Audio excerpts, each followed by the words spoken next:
Hey everyone, my name is Shyra Costas. I work for Delta Emerald Ventures, and I'm really excited to be the moderator for today's panel on green shoots in media. I have an awesome panel with me today. I'll let them introduce themselves, and then we can get into the content.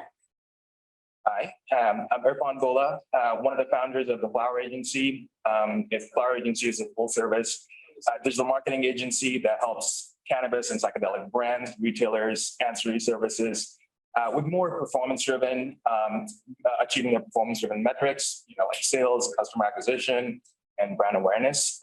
We've been around since 2019.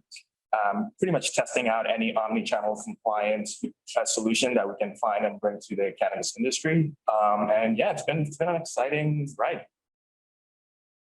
I'm Rosie Mattio. I'm founder and CEO of Mattio Communications. We are one of the longest running and leading cannabis marketing agencies in the space.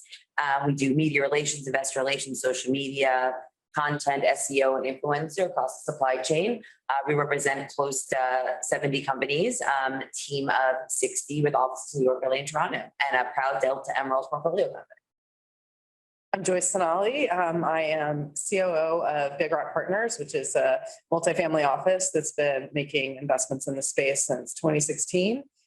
We also own and operate Sonoma Hills Farm, the very first OCAL certified farm in California. And I recently co-founded alongside some great operators and media specialists, the Cannabis Media Council, which seeks to be the first trade organization to build collective advertising campaigns and start to chip away at the media censorship towards this plan. Amazing. So before we even jump into talking about kind of the media space and cannabis, just to set the stage for people who maybe don't know too much about media, content, marketing, advertising, there's a big difference between earned and paid media. So I just want to kind of talk about like that difference and how it's kind of seen in cannabis, just to start off. And I'll start off with Rosie for that question. Yeah, but like, this is the question I have to answer for my parents, so don't know what we do. The difference between earned and paid media. So earned is us going out to media and pitching a story. So when you see a story about a brand new pre-roll, we have worked that report. We have told them the value proposition of this product. We've gotten them to write about it. Paid would be we're going in and we're buying that ad, right? So that's like the most basic differentiation. It's earning the media versus paying for your media at the most basic level. Nice. And like there are ways that you can they can work together, and they can also be separate things depending on your goals. Irfan, I want to talk about how they can kind of work together with like an overall cannabis strategy for media content. Absolutely. And, earn and paid should work in tandem very holistically when you look at your overachieving marketing strategies, right? What we do when we're running paid ads is pretty much repurposing some of, a post you've done that's gotten really good engagement or any endorsement you may have gotten. But these days, working with big data, so your Lodame's or the world, what we can do is we can identify multiple attributes of people. So how they consume their ads, how much time they're spending on social media, what products they're purchasing offline and online. So that way we can actually repurpose segmented earned media posts and repurpose those for paid. And that's how we've seen it work very, very efficiently so far. And can you just speak more to that too? Like repurposing earned to paid, like how does that work really? So let's say if you had an organic post on social media that got a lot of engagement, we can actually create ad units around that on either digital out of home or connected TV or programmatic ads, and then place that earned piece within an ad that could work as a native advertisement within an article, or within, if you're seeing a digital billboard that is close to a dispensary at a gas station or a bar or a nightclub, you could actually use some of those posts and people do see your engagement or do see an endorsement and they're like, okay, I actually want to connect with this brand, and people are engaging with this brand. So that's how we repurpose earn. Got it. And I always say that we're very good at media relations. We're great at it, right? But we're also really great at it because it's one of the only avenues, right, that in cannabis you can use to repurpose, right? Like on social media, we cannot buy an ad, right? We'll get shut down by the social networks, but we can share a piece of media, right? So we use like the earned media to repurpose on social because we don't get shut down for that, right? Because you can share media. So that's interesting. Cannabis. And they're not synonymous, it's interesting that there's some earned areas that you cannot pay for, editorial, notably a lot of, major publications. Kikoko, one of our portfolio companies, was featured in Oprah magazine. They are not yet taking, paid advertisements. Part of that comes down to the fact that they're a national, publication, and state by state, things are different, but also just the stigmatization towards, putting forward a product. So, one of the things I've heard talked about a lot at this conference is sort of standardization of data. And as, sort of a collective body in terms of how our metadata and our descriptive information is being presented, there are a lot of challenges because state by state things are different. That said, there are some, algorithmic things that we can do that would standardize that I think would be helpful for brands. And relative to the earned media side, I think that could, play into how maybe we would eventually be able to get acceptance on the paid side. So, I think Meta and Google are probably the top two that our industry would really like to be able to exercise paid on because they're micropayments, they're usually cheaper. And ultimately they're a little bit more they have more longevity because they create so much SEO value. And ultimately to be able to step into that, one of the things that we believe with the CMC is on the earn side, if we create sort of a consistency of how we want to represent ourselves and are able to have that communication with those, those companies. A lot of the issues that we see is shadow banning, that has to do with usually tattletaling. So if we could go to Meta and say if you guys could please not close accounts because of tattletaling, but instead because of somebody misused the rules that you've set, for our industry, that would be a huge step for us. So I think that's kind of, one major way that, we collectively could start to address the problem. And I also want to, since we're on that topic of these channels, why don't we just kind of go through what are the channels that are cannabis friendly? What are the ones that maybe with some, if you work it a little bit, it could be cannabis friendly, but you have to be careful. And then ones that are not cannabis cannot be advertised there whatsoever. And we can start with you. So when we're coming up with the marketing campaign, we kind of reverse engineer that. So, if a client comes to us, they're these are my KPI goals for XYZ location. These are my KPI goals for my brand that I'm launching. And this is my marketing budget. So then we pick out a channel mix that works in tandem with whatever strategy you're trying to implement, right?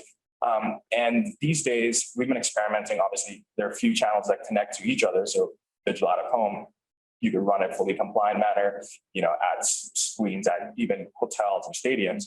But then you can actually track that device that has been in front of that screen and then serve them another ad on programmatic mobile. They open up their desktop, whether they're watching connected TV, 30% cord cutters these days. They're listening to podcasts. So you could actually have more of a multi-touch approach there. And then once you've done that, there is a way to experiment with social that we're doing. We are running paid social ads for retailers and brands, but the way it's done is creating the right content. It's more about not selling the products rather than engaging with creative content that people will engage with. TikTok has been a great channel for us. Reddit and Quora are two new channels that we're experimenting with these days. Obviously, YouTube and Meta has been easy, but there has been some caps there. But yeah, when you're thinking of your strategy, look at, rather than just going after one channel, your consumers, you look at the Venn diagram, right? There's some overlap, but then you have to actually try to touch each consumer within the segment of their consumption. Got it. And then for you, Rosie, any most friendly cannabis platforms that you see? So far, through the social networks, it would be Reddit and Twitter. They would be friendly to it. Twitter on the CBD side of things, but they, at least in terms of being able to post content, is we're thinking about even the organic. We don't really shut down there. We've actually just recently had a conversation with Twitter and they Yeah. are going to start to allow for, Yeah. maybe for cause of, disruptions. But I don't think it's going to be for THC, it'll Yeah, be it's for CBD, but so, and I know that there's been some activity on Reddit. Imager has long, been a good channel for cannabis. Like video content and production where you're not assigning a lot of otherwise triggering descriptive text and instead including it in the actual video, like within Instagram Reels, you get a lot more engagement with that channel than any others. And obviously like tagging certain songs and whatnot can be really helpful. But, video content, I think is something that like the industry has, we've seen good effect there. I loved the Puffco video that came out over the holidays. That one went pretty viral. Yeah. Kiva did an interesting video program at the end of last year. But obviously that had applications across, many multiple platforms, which is good. And yeah, I think so. We've started working, the CMC started working with the Hearst publication, which is the fourth largest conglomerate. And they state that they're actively accepting cannabis investment or dollars across all of their channels. Right. However, we were like, we want to be an Oprah. And they were like, no, sorry. So we were like, okay, you need to like change your we're accepting across all.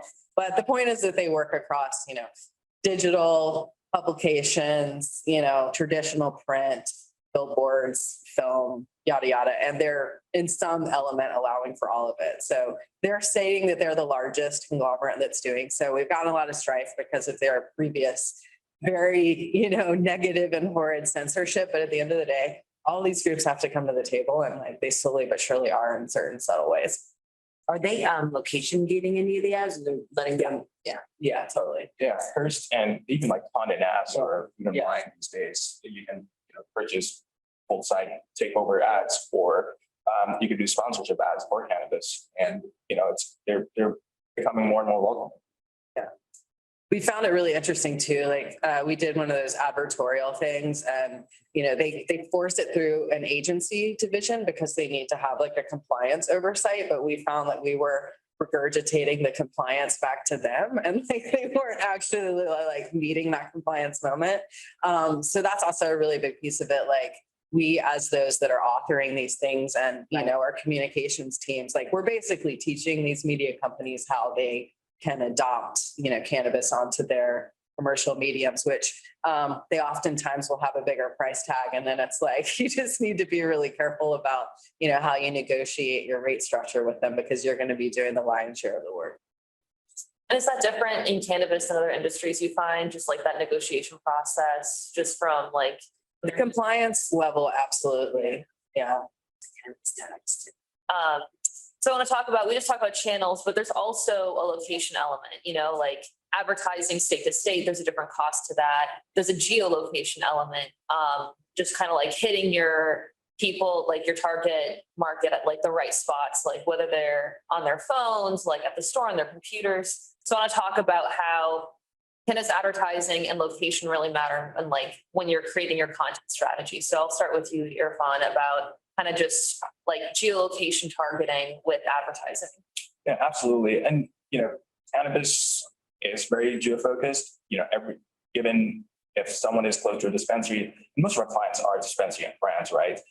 They have different products in 1906, they sell different chocolates in Colorado, and then they have completely a different set of gummies in other states. So it's about, putting that zip list together and then using dynamic verbiage and ads for each location. And you can do that these days, right? That might not be possible by the end of next year due to deprecation of cookies and, the only way you can track these days is due to data sets provided by IDFA and Google. But things are changing, but it's super important to have that harnessed in. Changing how? In a bad way, you just said that cookies might not be complicate things a little bit. Yeah, so now we have the luxury. So we run an ad, we can actually attribute around about a few thousand data sets towards different consumers. So if we run an ad for Can, you can actually tell who exactly purchased the product, whether they're male, female. Obviously you can get the demo info, but then you can also see if they have bought Lululemon, what kind of car they're driving. You could see, where they shop. And then you can actually tweak your creative around that. You can tweak your messaging to that different audience segments. And then, and what we've identified, there are obviously people who are driven by SKUs, they're driven by deals, they're driven by endorsement, or even just the brand itself. And people have to just start thinking about not just spraying and praying rather than dynamically serving these ads. And that's where, tying in geolocation with these few hundred attributes that you pick out for the user behavior, that's the way to, be respectful of how you're serving ads and be more efficient.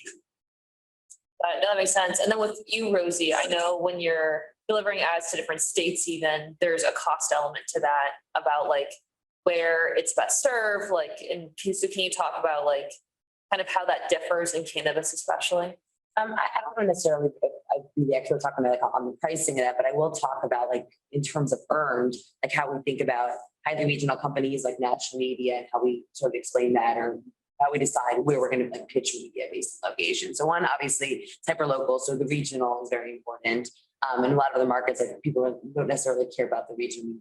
Here we have to, but when we're putting together these media programs for clients, and some of them don't want national media. They don't understand why would I need to be in a Vogue magazine or an Oprah magazine. But when we think about it, we also have to think about the SEO value, right? So if you're getting your product placed in national media, that's going to rank so much higher. It's going to make your website perform that much higher. Also, like as we're looking at for like partnerships, right? A lot of these smaller brands, they are looking to be seen by some of these larger operators. Well, what are they consuming, right? What are the decision makers consuming? They are reading Business Insider. So there is like a method or a reason to go a little wider, even if you're like a highly regional or a smaller brand, to go after the national media. And then I also want to kind of touch on, like, if I am a cannabis brand or retailer and I want to launch a national campaign, that's kind of a complex thing to pull off. There are a lot of considerations there. So for those who are considering that, or maybe really just want to get their brand out there, what are some things that you need to keep in mind? And I'll put that back to you, Rosie. Yeah, well, I would say one of the issues about like a national campaign, and even on the paid and earned, it's like these aren't national companies yet. So why would a reporter, right, want to write about something where like 90% of their readers might not be able to buy in their state, right? Getting that over that hump to be right about like a popcorn product, there's definitely a D2C component, there's a national component. And so it's very easy for them to write about it or convince them to. With cannabis, why should they write about it? So that's one of the challenges we face, like small for national. I think tourism for us has been really helpful, like Food and Wine and Wine Spectator, and some of the consumption of that, it's not specific to a given region. The expectation is that people are going to be going to wine country. So we've had a lot of focus there. I think the cannabis industry has had success. They're taking, there's editorial on it. Truthfully, I'm not sure if they've taken paid advertising yet. I think a couple of them have, but so, I think just thinking about like how you can adopt into. So our organization, we did the very first, if you go to news.airbnb, there's like a big article about us because these companies want to have stickiness with cannabis because they know it's coming. Right. So any way that you can like pose to them, a solution that sort of fits the current, metric that they're looking for. With Airbnb specifically, we have 2 parcels. One has THC, one has hemp.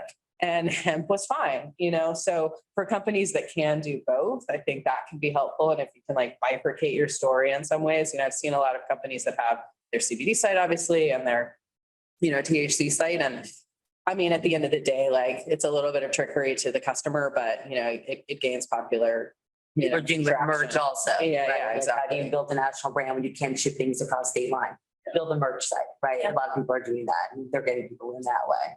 I was really excited with our Airbnb thing. When it went live, if you went to the NYSE or NASDAQ or any of the, ticker symbol financial pages, the top, it was like the top news, was cannabis tourism, comes to Airbnb. That's great. Like, That's amazing. my financial advisor sent me a screenshot and I was like, see, it's happening. That's great. No, and I want to give you major props, Joyce, because I think you especially have thought of really creative ways to just kind of bring cannabis into the mainstream, whether it's with Airbnb. I know with Snow Hills Farms as well. There's a whole like fine dining element with like great food and cannabis and just kind of mixing that together. For you, what have you noticed? Because I know you have other campaigns as well that you're working on the educational side. Like, how do you think through how to bring cannabis just kind of to the forefront of people's minds? Like whether that's in an educational way or something that goes in like the front page of news, like Airbnb and cannabis. Like, how do you think through that? Well, the two big things that I would say relative to the CMC, what I always state to people is if we're going to be a true consumer products good category, we need two things. We need access to traditional financial services and we need access to traditional media. So relative to how we get into traditional media, when I go into any dispensary as a brand, I'm competing with my supply chain partner, I'm competing with my neighbor, or in some way, we're all partners in the space. The brands that are sitting on the shelves of these retailers and in our market, which is California, I don't feel competitive to, certain other farms that are doing something similar because you need multiple, categories on a shelf. So I think about it, how am I going to drive new consumers as a brand into this retail outlet to like help them help me? So that's really how we've, kind of thought about it. And in terms of, building out the property in the way that we've constructed it in a way that does allow us to, do things that are outside of cannabis. So we're not allowed to do traditional tourism yet, like a standard consumer. People message us all the time, hey, I want to like come do a tour. And we can only do it for industry because that's not allowed yet. Tourism isn't traditionally allowed in California yet. Santa Cruz County has started to pose an option for tourism. It's kind of, I'm not in love with their structure because, they basically are like, can't have carcinogenics in the air. And I'm like, why can't you smoke weed outside? That's what people do. So they're building these like shipping container things that you could take to, an outdoor beautiful farm in Santa Cruz where you basically put a little tasting room on top of the experience. And I'm just like, oh my God, the amount of like cost and like ridiculousness that like that is going to, put on these companies is crazy. But I'm glad that they're at least thinking about it. So like for us, it's really like, how are we talking to the local county regulators, about this? And we've been the poster child, for them. And, I think at the end of the day, it's just corporate compliance and being diligent and like doing things, we were very clear in our Airbnb promotion. It was all about hemp. We got everything like approved by lawyers in a way that didn't expose the regulators. So there was a lot of strife. A lot of people wrote, we've had massive, prohibitionist, advocacy against us. And we put a big target on ourselves, but the county came back to us and was like, thank you. Everything in your verbiage, all of the articles that came out about it, all of the things were consistent in terms of how you have appropriated this in a way that's technically legal. I think it also means like for you to like be friends with your regulators, those bodies, like they're going to be your friends in this, and there will be people against it. But if you're on their side, especially when you're trying to do things that are creative that maybe don't bend the rules, but like, the rules and you're like kind of creatively using them to your advantage, if that makes sense. Yeah. Rosie, you mentioned like using merch as like one way to get your brand out there nationally in a way where brands can't do that right now. Are there any other things that you've done that like are tools that cannabis brands or retailers can use? Yeah, this is like to Joyce's point about like the travel, right? So like I said, we work with CPG. You want an editor to try something, you get a beautiful box of like the products and you ship it across, you put it in a FedEx box and arrives at Vogue's magazine and they sample it. We can't do that. We can't have them try new products. So how do we do this? Some tactics we do is we do media trips, right? We bring them out. We have to educate the media, bring them out to like a farm or bring them out to a facility, let them see how modern day cannabis is grown and used and marketed and give them a whole experience. So that's something we do. We'll use data, right? Like it's very, why should a reporter write about, a specific pre-roll, right? Well, we can talk about the growth of pre-roll category and the trends that we're seeing. That's a way for us to pitch a story and then get that product in it, right? We don't go straight in with like what we're trying to do. We use the data to do that. So those are two things that we've done that seem to work. Sure. And on the topic of data as well, I think that you can put out a campaign, get a lot of eyes on it, a lot of engagement, but there's a missing link between that and then actually like getting to the sale or having it be productive. So I want to talk to you, Irfan, about kind of how can you tell that like there's success between people are saying it and success of people are actually like there's some like action here that people are taking to actually like get to a sale almost. So is there data that you look at or are there ways that you evaluate that? Most of our campaigns, I would say, are performance driven. So there are hard KPIs to it, and either that's new customer acquisition or sales, and we need to track the full user journey. What that means, someone engaging with an ad to making a purchase. Now, how that's done, there are a few ways of doing it. You could do coupon redemptions if you're running an influencer campaign. You give out a coupon code.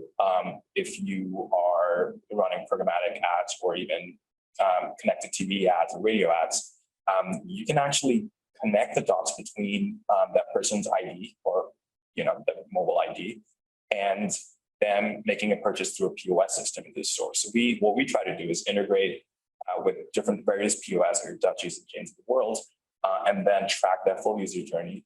How we do it though is we like to do it within a 48-hour window, so that is attributed to certain digital ads that might be out in the ether. Got it. Okay.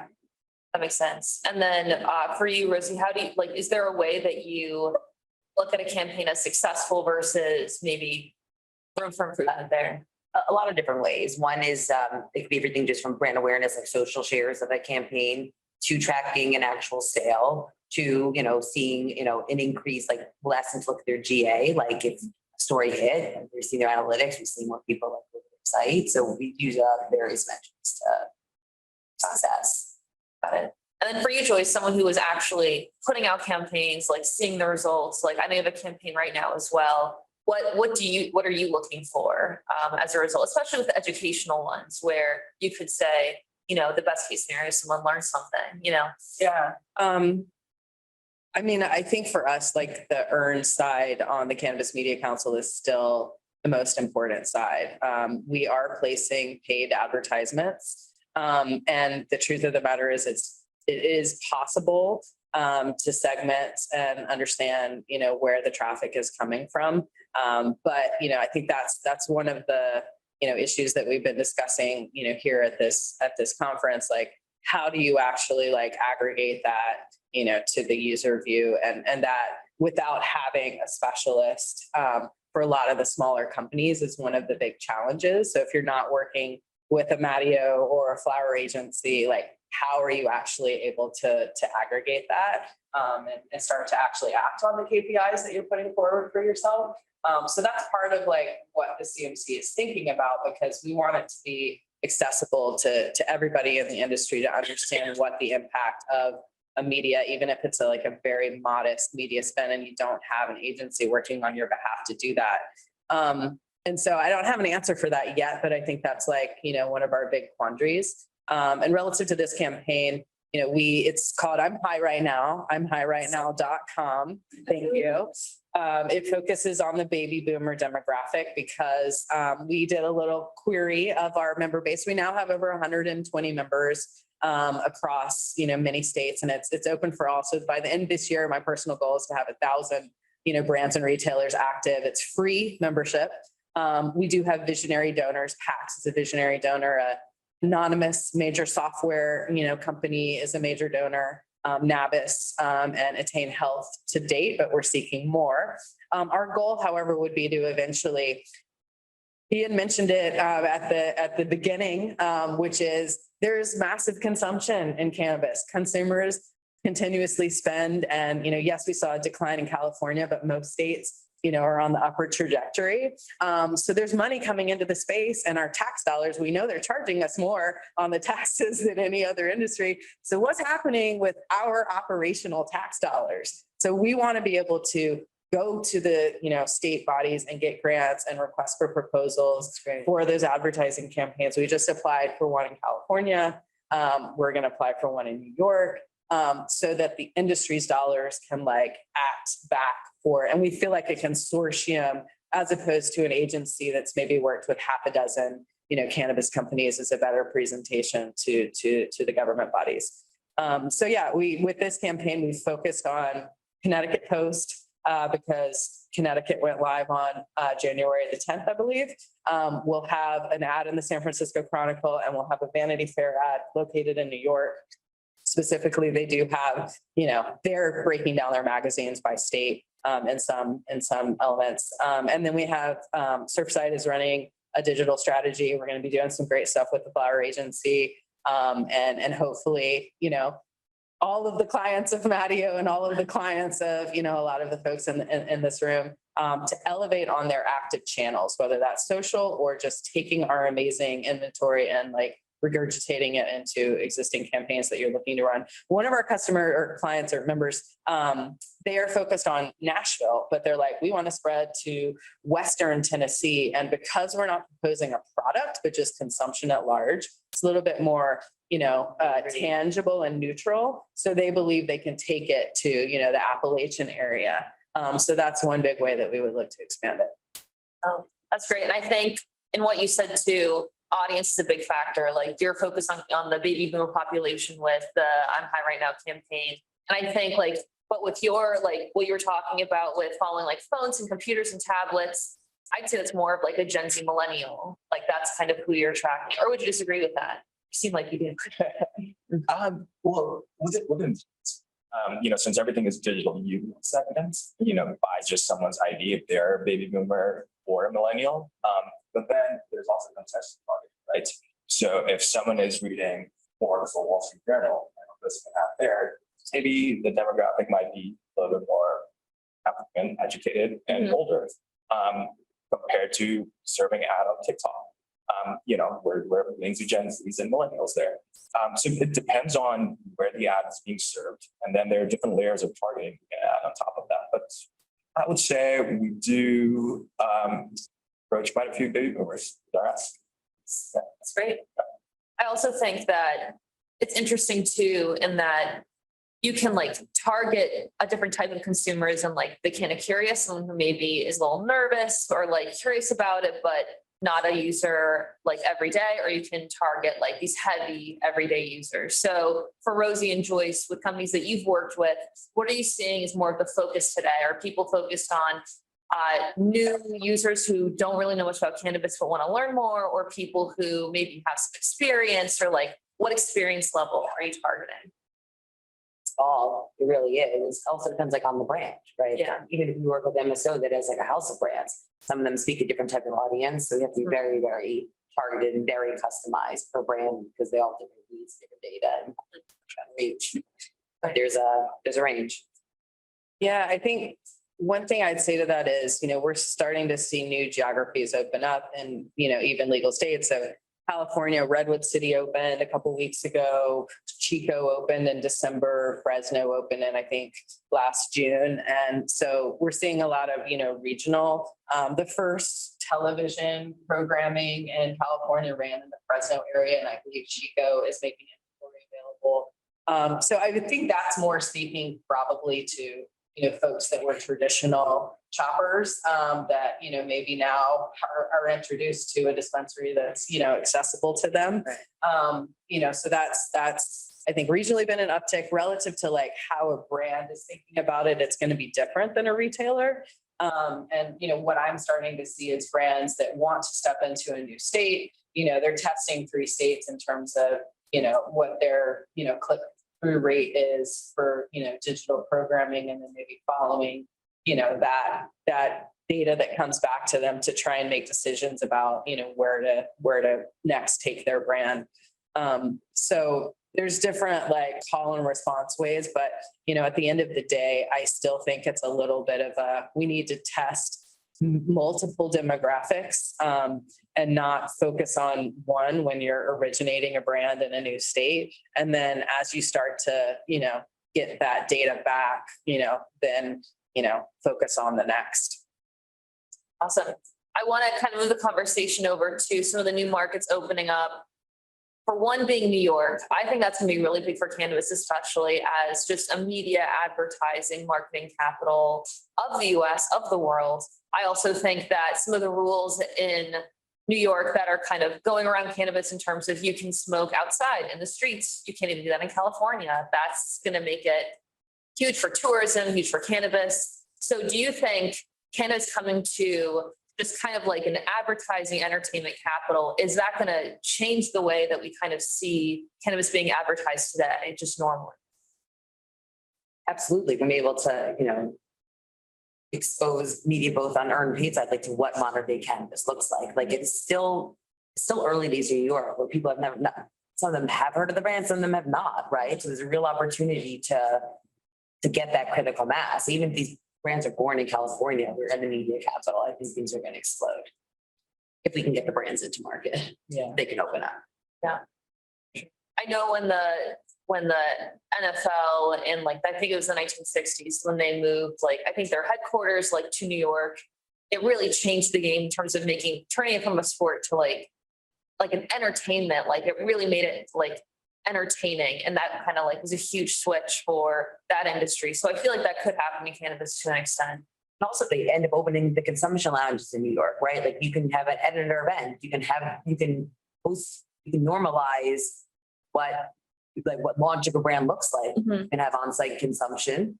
Which they don't have in other states. So Cannabis will become CPG. It is CPG, but it will get the same limelight as CPG brands do when it comes to New York. And I'm super excited about that. Yeah. And what Rosie said, like consumption lounges and how people interact with cannabis, that's going to change. The whole city smells like weed though. Yeah. And also there, like, once the regulators become, once it's regulated, the regulators are starting to stand up and say like, oh, we want more tax dollars, by the way. So, I fall in. I have found the most receptive audience in California, like the DCC office, they're like, yes, how can we help you like expose this more? Granted, they're very busy and, there's still bureaucracy and they need more staff, but the topic of how do we, expand consumption is really important to them. And that's now going to, promulgate in New York and, as it has in Chicago and Illinois and some of the big media, capitals of the country. So. And then my last question before I open it up to questions from the audience.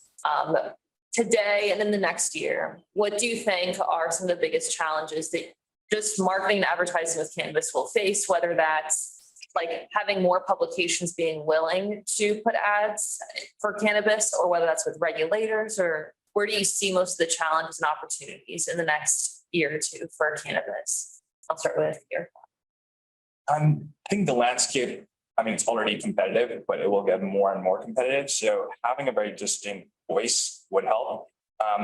There will be a lot of brands that are going to fail and fold. But you have to be very creative about it and think of it again as think about your audience first, how you're engaging with them.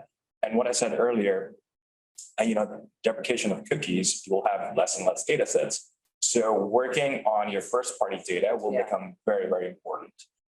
And brands and retailers should start thinking about that more and more.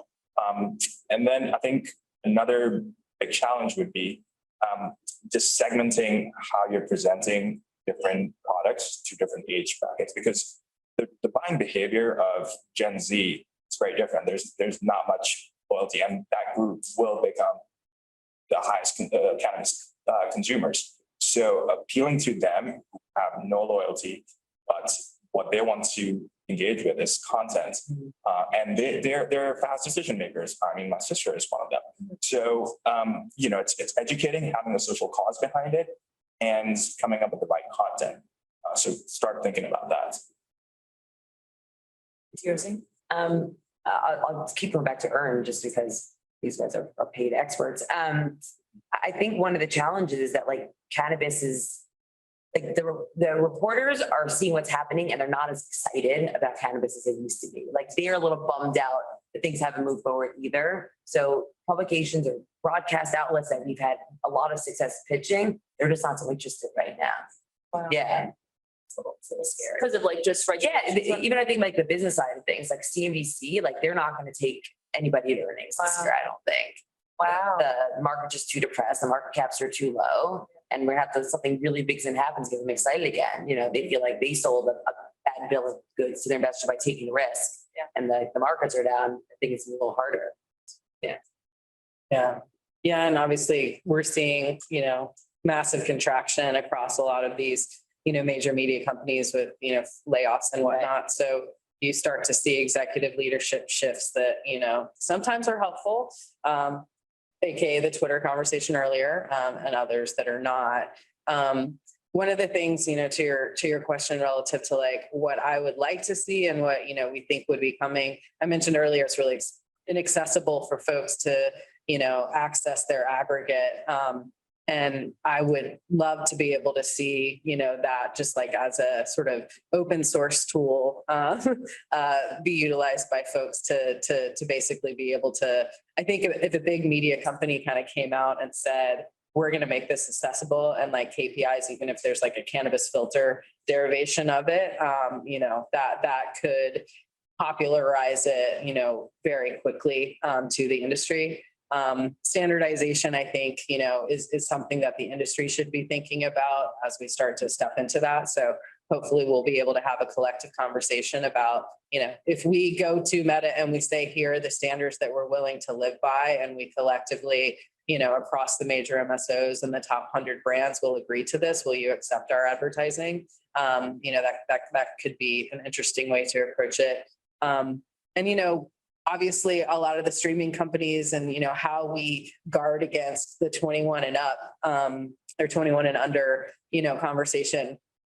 The technology is there. So it just doesn't make sense to me with all the geofencing and, ability to, purge certain IP addresses based on their age group. Like that is there. So some sort of like cannabis filter status that's like agreed to, at a high level across the media companies in terms of how they're going to target stuff, would be super interesting. But, I don't know that we're going to be able to affect that as an industry. We can more affect how we standardize. I also think there's challenge, because things are compressing and people are spending less on marketing, right? Getting the media outlets get excited, like they're getting excited about it. And then it comes down to like a cannabis company pulling the trigger to spend like those huge dollars. It's just not there. So we got to sort of keep these media properties engaged, like just like a blip in time.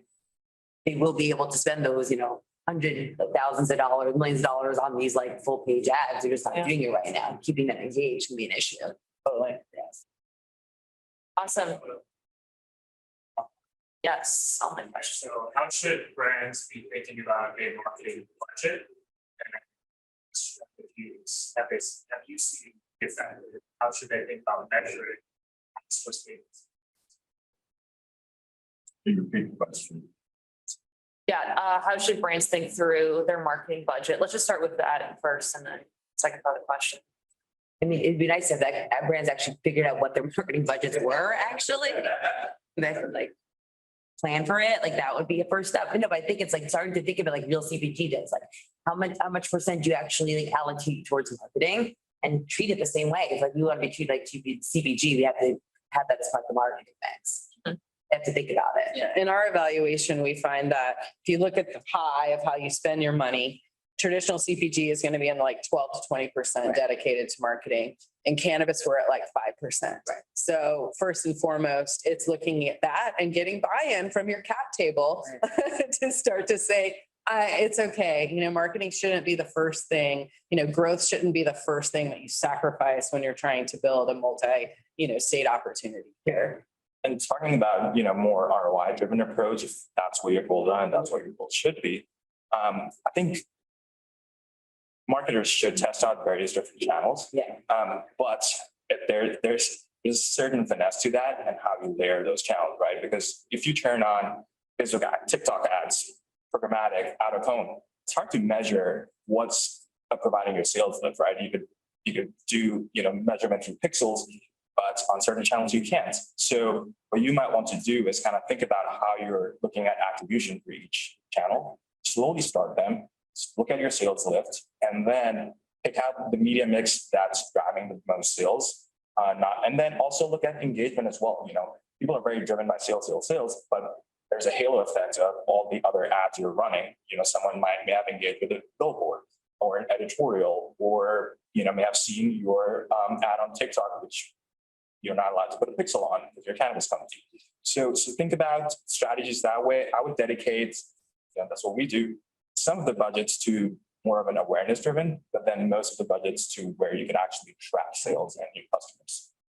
And just to add on to what you just said, are you saying that you shouldn't be turning on just any channel that you can find for ads? You should be picking ones that just to like measure like, oh, is this actually working, and to see like which ones have like the best like tracking for that, or what's the solution? I would start slowly, right? So if you have a wide variety of media mix, you want to work with 8 channels, allocate a little bit and start small, see what kind of sales lift you're seeing, what you're tracking, and then double down on that rather than, hey, all this is available. I've got $100,000 a month budget. Let's just spend it on everything. Right.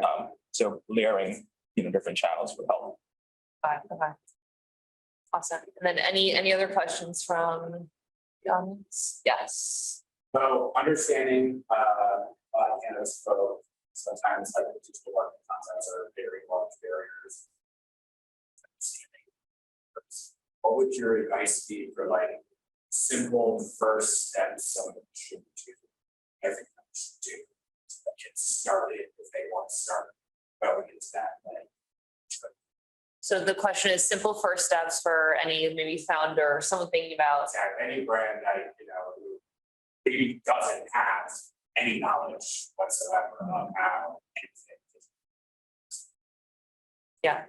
I would personally start utilizing some of the AI tools. Chat GPT has a nice SEO filter to start to build my metadata in terms of what my descriptive information is going to be, and try and then, specifically focus on certain terms, and then trial those once I'm active, across multiple, media outlets and, some towards digital, try and get some earned journalism, but, focus on being really consistent. Unfortunately, that's going to put a lot of, copywriters and others out of business, but, that tool, we're using it all the time now, and it's really helped with our SEO. I would say also, if you don't have the budgets and resources, focus on simpler things like build your CRM, engage through email, or build really good content on Instagram or Facebook. Do manage your Instagram page properly. Build some unique content on TikTok, and those are things you can do in-house, right? Even if you're not working with an agency. So start focusing on that, and then you have so many other channels to play around with once you have those budgets. I think we are at time, so I want to say big thank you to our panelists for today.